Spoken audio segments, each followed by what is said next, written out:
Shalom, selamat pagi saudaraku.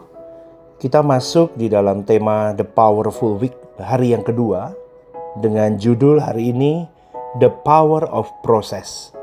Diambil dari Yakobus 1 ayat 2-4. Firman Tuhan berkata begini saudaraku. Saudara-saudaraku, anggaplah sebagai suatu kebahagiaan apabila kamu jatuh ke dalam berbagai-bagai pencobaan.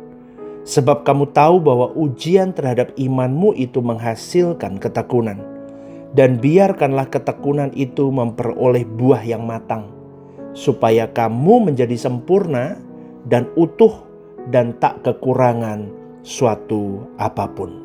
Amin. Saudaraku, di zaman yang serba instan hari ini, kita cenderung menganggap penundaan itu sebagai sebuah kegagalan. Betul kan? Kita kepinginnya cepat. Ya, kita ingin segalanya instan. Kita ingin doa dijawab sekarang juga, gitu kan? Kita maunya sama Tuhan itu pintu dibukakan hari ini juga. Dan masalah diselesaikan hari ini juga secepat mungkin. Betul kan saudaraku? Anda dan saya mesti juga punya konsep yang begitu. Tapi Alkitab menunjukkan bahwa Allah itu hampir tidak pernah bekerja secara instan ketika tujuan Allah itu adalah membentuk karaktermu dan karakterku, saudaraku. Kita sering berdoa loh agar Tuhan mengubah keadaan. Tetapi kalau kita lihat ya, justru Tuhan itu membawa kita masuk ke dalam sebuah proses malahan. Kenapa? Karena memang keadaan yang berubah tanpa karakter yang dibentuk itu hanya akan menghasilkan kehidupan yang rapuh, saudaraku. Tuhan tidak sekedar ingin memberimu dan memberiku berkat. Dia ingin menjadikanmu pribadi yang sanggup memikul berkat itu tanpa kehilangan hati yang mengasihi Dia. Berkat itu macam-macam. Bukan hanya uang, semuanya, kepercayaan, pelayanan, pekerjaan, apapun, pernikahan, momongan, itu berkat semua, saudaraku. Maka sekali lagi, saya ingatkan, Tuhan tidak sekedar ingin memberimu berkat, tetapi Dia ingin menjadikanmu pribadi yang sanggup memikul berkat itu tanpa kehilangan hati yang mengasihi Dia. Makanya kalau saya seringkali ngomongkan, oke, kita doakan yuk, kita berjuang, kita berdoa, Anda berjuang yang baik dalam pekerjaan. Kalau pekerjaanmu dibuat maju, jangan hilang ya untuk mengasihi Dia. Oke, berdoa ingin punya momongan, oke, doa. Kalau Tuhan kasih, jangan sampai kamu kehilangan hati mengasihi Dia. Amin, saudara. Itu yang sering terjadi seharusnya. Maka dari itu Yakobus berkata bahwa pencobaan menghasilkan ketekunan. Dan ketekunan menghasilkan kedewasaan rohani. Spiritual maturity. Perhatikan urutannya. Allah tidak langsung memberi kedewasaan.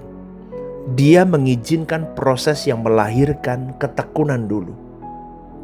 Karena ketekunan adalah ruang di mana iman itu dimurnikan. Amin, saudaraku. Maka dari proses untuk melahirkan ketekunan itu, maka akan lahirlah juga kedewasaan seseorang.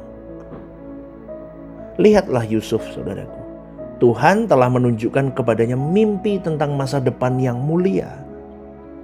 Tetapi mimpi itu tidak langsung menjadi kenyataan. Di depan Yusuf harus melewati ada sumur, ada perbudakan, ada fitnah, ada penjara. Betul, saudaraku? Dari sudut pandang manusia, hidup Yusuf itu tampak seperti rangkaian kegagalan. Tapi dari sudut pandang Allah, setiap musim yang Yusuf lalui itu adalah bengkel pembentukan karakter.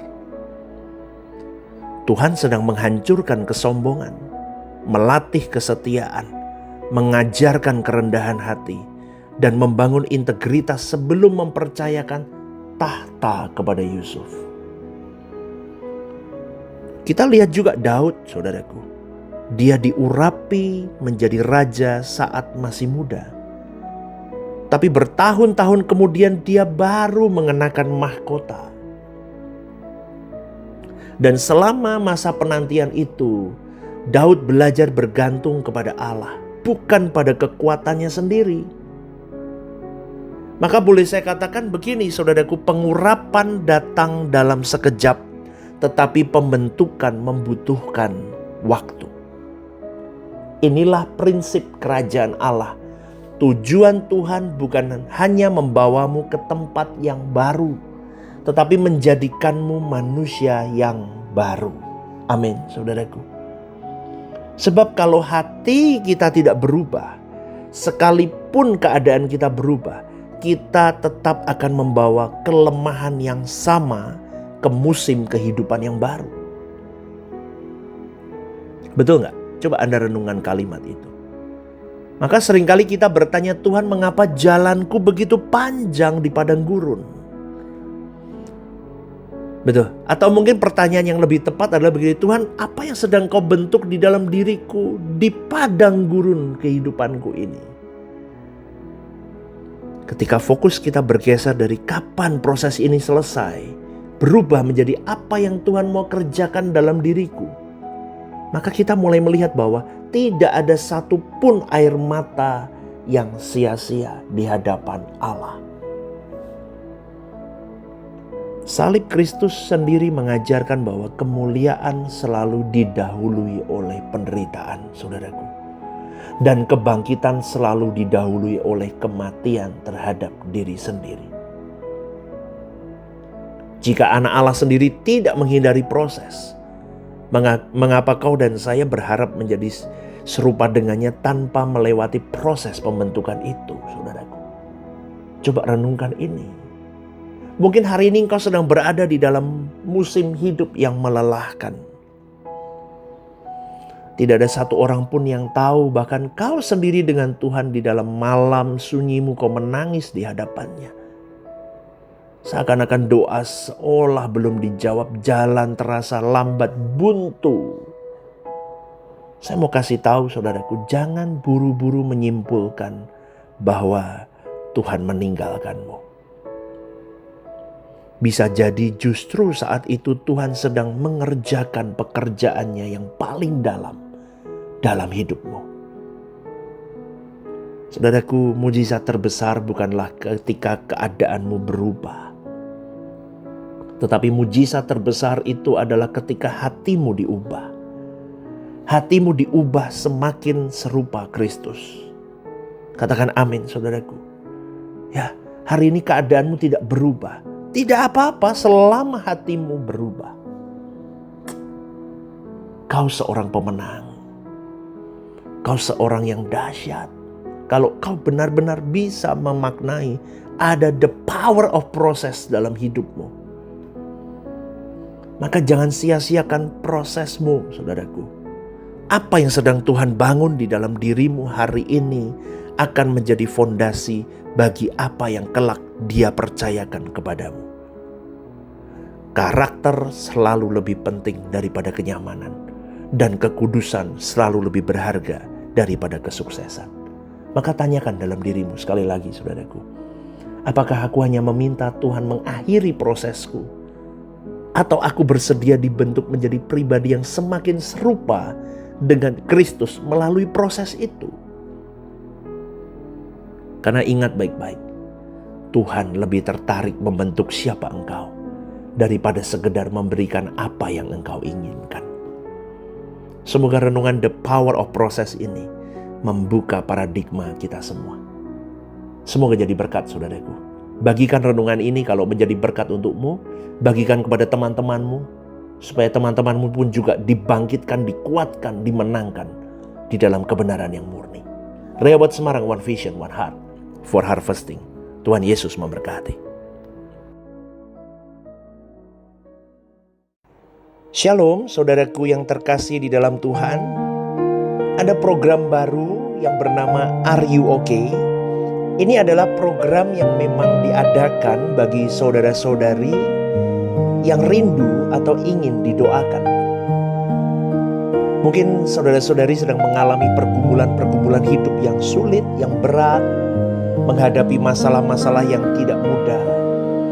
Saudara-saudari bisa klik di formulir online yang tertera atau scan barcode di situ. Anda bisa tuliskan di sana apa yang menjadi pergumulan masalah Anda yang ingin didoakan. Tujuannya satu, Anda tidak merasa sendiri. Saya sendiri akan mendoakan beserta tim yang akan menangani ini. Saya akan mendoakan di dalam mesbah-mesbah doa kami.